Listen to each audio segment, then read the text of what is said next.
Hey, what's going on, everybody? My name's Anthony Galavis. I'm way late as far as giving uh,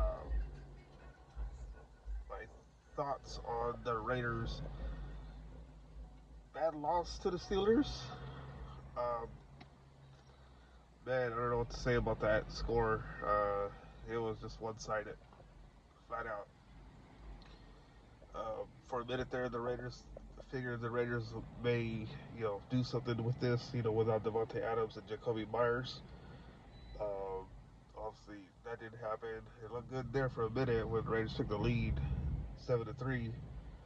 You figured, okay, they're gonna work on something here and maybe add some points here and there to get themselves a better position, an opportunity to keep it the way. I mean, because they beat the Baltimore Ravens, Cleveland Browns, and AFC North teams. Pretty impressive victories, especially going to Baltimore and winning that game. But facing the Pittsburgh Steelers defense, were led by T.J. Watt, it's tough sledding no matter how you see it. And Raiders had chances today. They did, but they couldn't even capitalize on any of the situations that they were presented themselves. What hurt them was that punch out fumble when Dylan Lobby, took that was his first run attempt, and Watt, punched it out, and Steelers got the ball back, and they ended up scoring.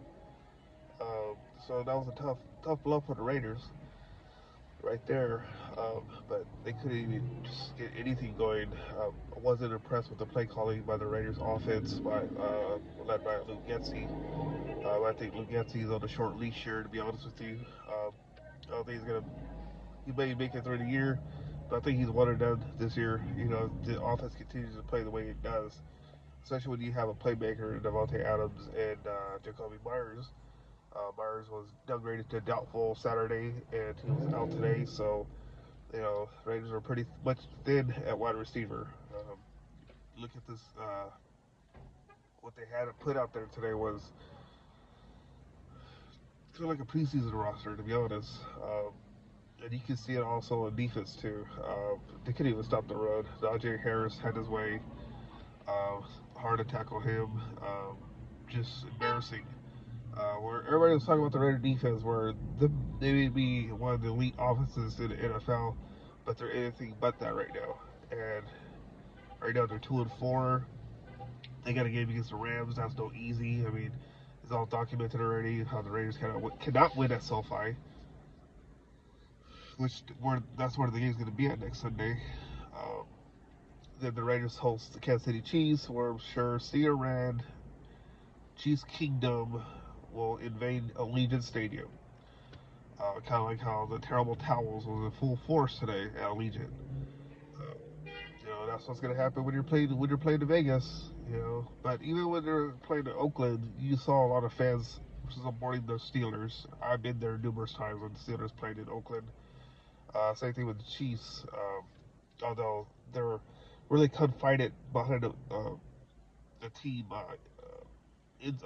sideline. But anyway, back to this game. It's just uh, 2-4. Aaron O'Connell started his first game this year since starting last year. It was hard for him. I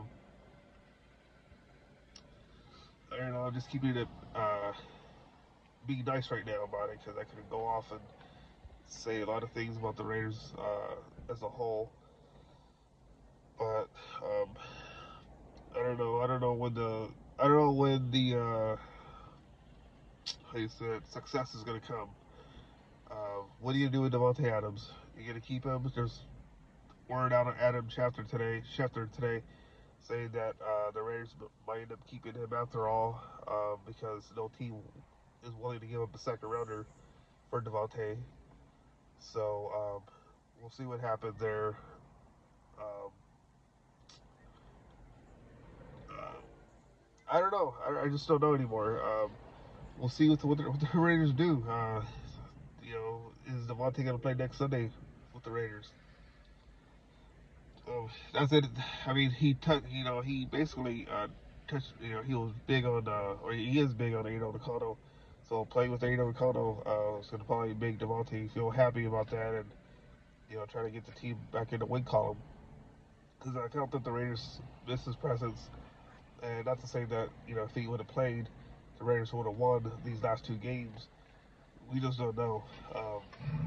And then not having Christian Wilkins also hurts too on defense. So we'll see how. We'll see what happens. Divine Diablo, though, he was a bright spot today. He came back for the first time in a couple of weeks. He was putting out all he could do to help the team win. Thought he was going to have the interception until. Speaking of flags, this is badly officiated game, by large and some. Um, One thing I cannot say about referees is when you get the head referee who's working out a lot and you got the muscles bulging out, I just hate when they're in front of camera and just make it seem obvious, and that's why they're out there, especially when they're throwing flags. I mean, there's a lot of instances where the Raiders should not be called a flag should have been thrown to begin with. But it is in the NFL, so whatever. It is what it is. So now Raiders, like I said, are 2-4. I can't put my finger on what the hell is wrong, other than Raiders' offense is pretty much vanilla.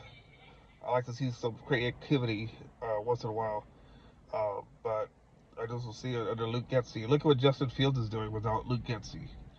I mean, come on, you gotta put the onus on Getsy. That's why I didn't work out with the Bears. And look at the Bears today, just put a lot of points. All that without Getsy. That should tell you something. Raiders should consider dumping Getsy during the season, because I just don't think he has what it takes to be an offensive coordinator. Because it's just ridiculous. I don't care if Devontae Adams, played for him before. I'm not impressed with Getsy's play calling at all whatsoever. So we'll see what happens. My name's Anthony Galaviz. Hit the like and subscribe button. I'll talk more about the Raiders' loss to the Steelers and what they could do to bounce back and get a win, especially against the Rams. So again, my name is Anthony Galaviz. Hit the like, subscribe button. We'll talk soon.